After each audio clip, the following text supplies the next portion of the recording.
Gold, trusted gold buyers. మీరు తాకట్టు పెట్టిన బంగారాన్ని విడిపించి ఈ రోజు ఉన్న మార్కెట్ ధరకు కొనబడను. నమస్తే సార్. నమస్తే. ఎలా ఉన్నారు? గుడ్ సార్ మీరు ఆల్వేస్ గుడ్ అంతేగా కదా. సో 90s తో కోటికి పోటీయా? పోటీ లేదు, పోటీ లేదు, పోటీయే లేదు. Yeah yeah.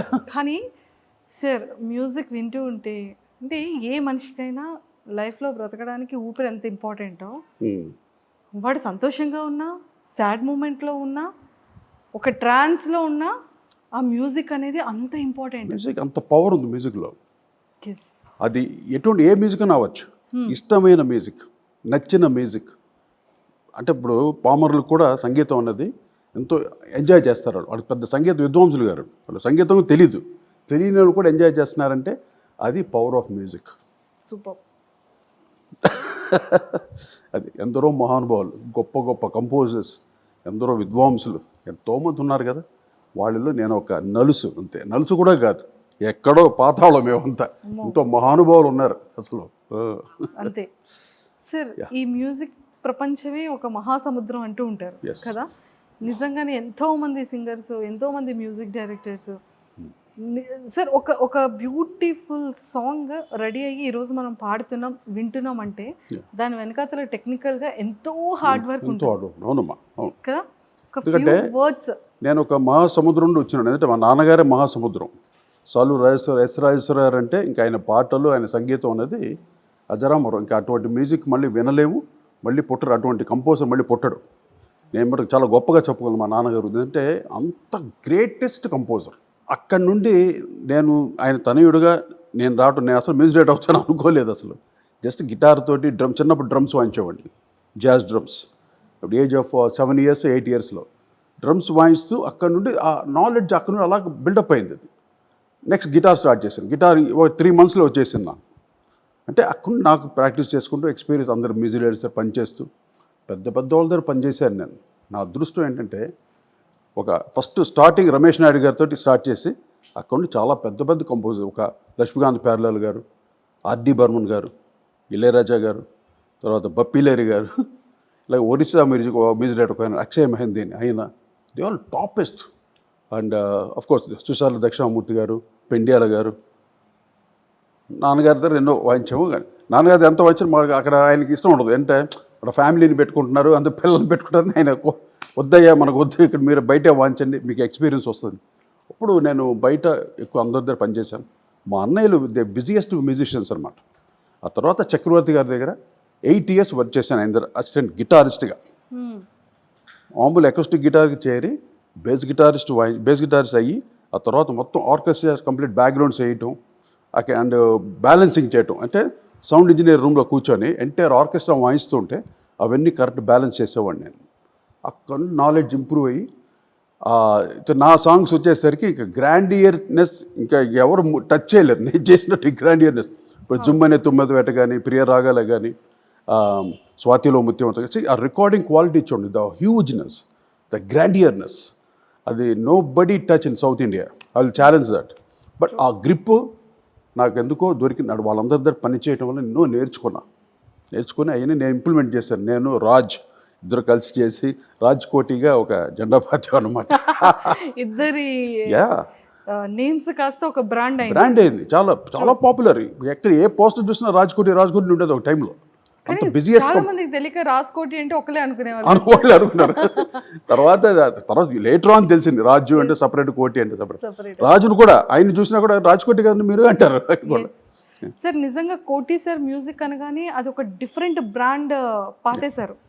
అంటే అతని 90s సాంగ్స్ అంటే ఆ టైంలో ఉన్న ప్రతి ఒక్క యాక్టర్స్, ఇప్పుడున్న లెజెండర్ యాక్టర్స్ అందరికీ కూడా మంచి మ్యూజిక్, మంచి వాళ్ళకి మ్యూజిక్ చాలా హెల్ప్ అవుతుందమ్మా. టోటలీ సినిమాకి మ్యూజిక్ అనేది it's a main key role. అవును సార్. మీకు స్క్రీన్ ప్లే ఎలాగో సినిమాకి స్క్రీన్ ప్లే ఎంత ఇంపార్టెంటో మ్యూజిక్ కూడా అంత ఇంపార్టెంట్. కోర్స్ ఎవరు చేసినా. కానీ నేను చిన్నతనం నుండి అక్కడ అందరి దగ్గర పనిచేసి ఎన్నో ఎక్స్పీరియన్స్ గెయిన్ చేశాను కాబట్టి ఇన్ని సినిమాలు చేయగలిగాను, జనరంజకమైన పాటలు చేయగలిగాను. ఎన్ని సూపర్ హిట్స్ నాకు. ఇప్పుడు నేను 90s ప్రోగ్రామ్ చేస్తున్నా కదా, రియాసెస్ చేతను సాంగ్స్ లిస్ట్ తీస్తే ఓ మై గాడ్ 4 hours 5 ఇన్ని పాడానా ఇన్ని చేశానా ఇన్ని చేశానా? ఇన్ని చేశానా నాకే అసలు ఆశ్చర్యం. అవన్నీ వింటూ ఉంటే ఎలక్ట్రానిక్స్ అన్నీ అప్పుడు వచ్చిన కొత్త అవన్నీ ఇప్పుడన్నీ సర్వసాధారణం అయిపోయింది. ఎలక్ట్రానిక్ మొత్తం ఎవరన్నా చేయొచ్చు ఇప్పుడు నౌడేస్. ఆ రోజుల్లో అంత టోన్స్ అని సెర్చ్ చేసి ఒక రీసెర్చ్ లాగే యంగ్ ఏజ్ అది ఇప్పుడు ఏజ్ అయిపోలేదు బట్ ఫుల్ హార్డ్ వర్క్ చేసి నేను కానీ రాజ్ కానీ కోర్స్ మా రెహమాన్ గారు అలాగే మా మణి అండ్ హ్యారిస్ జయరాజ్ ఇంకా ఈశ్వర్ రాజు అని ఇంతమంది కీబోర్డ్ ప్లేయర్లు మా దగ్గర పనిచేసేవారు. సార్ నాకు ఇప్పుడు ఒక్క డౌట్ వచ్చింది ఏంటంటే అప్పట్లో సూపర్ డూపర్ హిట్ సాంగ్స్ ఉన్నాయి అమ్మా. అందుకే కదా కోటితో 90s అని పెట్టారు. కోటితో 90s ఆ 90s సాంగ్ లో ఇప్పుడు మళ్ళీ ఇన్ కేస్ ఒక సూపర్ హిట్ సాంగ్ ని ఈ 2020s లో రీక్రియేట్ చేయాలి అంటే మీ సాంగ్స్ లిస్ట్ లో ఫస్ట్ 3 సాంగ్స్ ఏవి రీక్రియేట్ చేస్తారు? ఫస్ట్ యా ప్రియ రాగాలే గుండెలోన పొంగుతున్న ఈ అది హే హే హే పెట్టావు కదా, హే బదులు వేరే ఏదైనా పెట్టి దాన్ని చేసిన డిఫరెంట్గా ఉంటుంది. అది చేసినప్పుడు చెప్తావు అదొకటి. తర్వాత ఇది రూపు తెరమ్మస్తానా నీకు డేరా వేస్తానా అది కాటేసుకుందామే గిల్లి కజ్జా అది ఎప్పటికి ఫర్ ఎవర్ అంటే న్యూగా ఉంటుంది ఆ సాంగ్.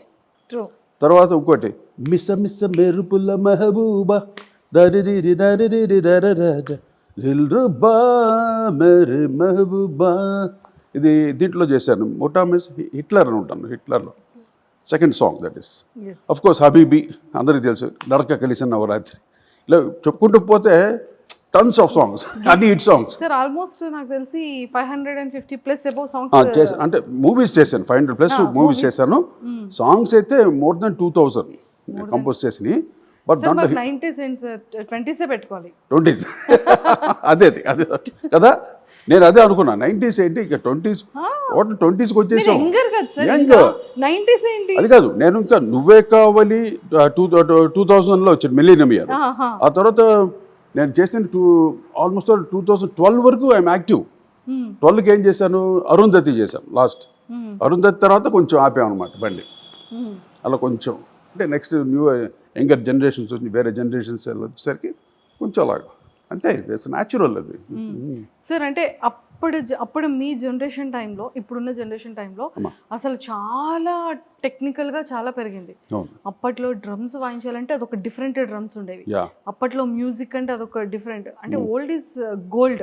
అంటే సేమ్ ఇన్స్ట్రుమెంట్సే ఇప్పుడు అన్ని ఎలక్ట్రానిక్ అయిపోయింది కంప్లీట్గా. ఏంటంటే మొత్తం అంటే మీరు ఇలా చెప్పాలి శాంపుల్స్ లాగా అనమాట. ఒరిజినల్స్ లేవు అన్ని ఏఐ లాగా అన్ని ఎవ్రీథింగ్ ఇస్ రికార్డెడ్. డ్రమ్స్ మనం వచ్చి కొట్టకర్లా దాంట్లోనే ఉంటుంది. డూమ్ డిష్ డిష్ టాక్ డిష్ అన్నీ ఉంటాయి. మనం దాన్ని ప్రోగ్రామ్ చేయాలి. అలా మనం ప్రోగ్రామింగ్ చేసుకోవడం అంతే కంప్యూటర్లో. ఈవెన్ కీబోర్డ్స్ కూడా ఎలక్ట్రానిక్ అలా చేస్తే అది కొట్టుకుంటూ పోతుంటుంది ఎంతసేపు కావాలో. దాంతో వేరే టోన్స్ యాడ్ చేస్తే దిస్ ఆల్ శాంప్లింగ్ ప్రోగ్రామింగ్ అనమాట. లాజిక్ అని ఒక సాఫ్ట్వేర్ వచ్చింది. దాంట్లో కంప్లీట్ ప్రోగ్రామింగ్ అనేది ప్రతి ఒక్కళ్ళు ఇప్పుడు easy method for the composer young composers కదా చాలా ఈజీ. ఆ రోజులో మాకు అన్నీ ఏమీ లేవు. నేనైతే 3 track రికార్డింగ్ నుండి 6 track రికార్డింగ్ వచ్చి తర్వాత 24 track వచ్చి తర్వాత మల్టీ ట్రాక్స్ చేసాం. అన్ని ఇంత చూసి వచ్చాను నేను. మీకు 3 track రికార్డింగ్ అంటే ఏవి అసలు ఆ 3 trackలో అన్నీ చేయాలి. సింగర్స్, రిథమ్ బాక్స్, కోరస్లు and orchestra everything we have to balance in correct way. అలా ఉండేది. మేము వచ్చేసరికి ఎలక్ట్రానిక్ వచ్చింది కదా, ఎలక్ట్రానిక్స్ రికార్డ్ చేయడం చాలా కష్టం ఆ రోజుల్లో. అలాగా మేము చాలా కష్టపడి తర్వాత ఎలక్ట్రానిక్స్ డైరెక్ట్గా ఇన్పుట్ ఇచ్చి ఏదో చాలా ట్రై చేసాం అన్ని. వి సక్సీడెడ్ ఆల్మోస్ట్. ఇంకా చాలా వరకు చెప్పాలంటే మీరు హిట్ కొట్టిన వాటిల్లో అంటే ఒక లిరిక్స్ ఎంత ఇంపార్టెంటో ఆ లిరిక్స్ సూపర్ డూపర్ హిట్ అవ్వాలి అంటే ఆ మ్యూజిక్ కూడా అంతే ఇంపార్టెంట్. అవును catch lyric writer, music director you are the both of main అనమాట సాంగ్కి. సింగర్స్ తర్వాత వస్తారు. అది ఎవరు పాడినా హిట్ అవుతుంది డెఫినెట్గా. సింగర్స్ వీళ్ళే పాడాలి అది కాదు. ఆ రోజున ఏంటి మాకేంటంటే చాలా బిజీగా ఉండేవాళ్ళం. ఇప్పుడు ఇళయరాజా గారు కానీ మేము కానీ కేవి మహాదేవన్ గారు ఆయన ఎరాలో ఆయన బిజీ, అఫ్కోర్స్ ఇళయరాజా గారు బిజీ, మేము బిజీ. ఈ బిజీ టైంలో ఏంటంటే మాకు ఫాస్ట్గా అయిపోవాలి రికార్డింగ్స్. కొత్త వాళ్ళతో ట్రై చేయలేదు, టైం ఉండదు మాకు అసలు. ఒక ఫ్యాక్టరీలో జరుగుతుంటుంది రికార్డింగ్స్. ఆ టైంలో మేము కొత్త వాళ్ళతో ట్రై చేయాలంటే పాపం పాప అందరూ వచ్చి అడుగుతుంటారు. అప్పటికీ నేను ఎంకరేజ్ చేశాను చాలామంది, మనోని కానీ, తర్వాత మురళి అని, వారు ఇప్పుడు లేరు, మురళి అని సింగర్, అతను కూడా చాలా పాటు పాడాడు. తర్వాత చాలామంది అది ఎంకరేజ్ చేసాం. ఇంకా ఫీమేల్ సింగర్స్ చాలామంది ఎంకరేజ్ చేశారు. బట్ అలాగనమాట.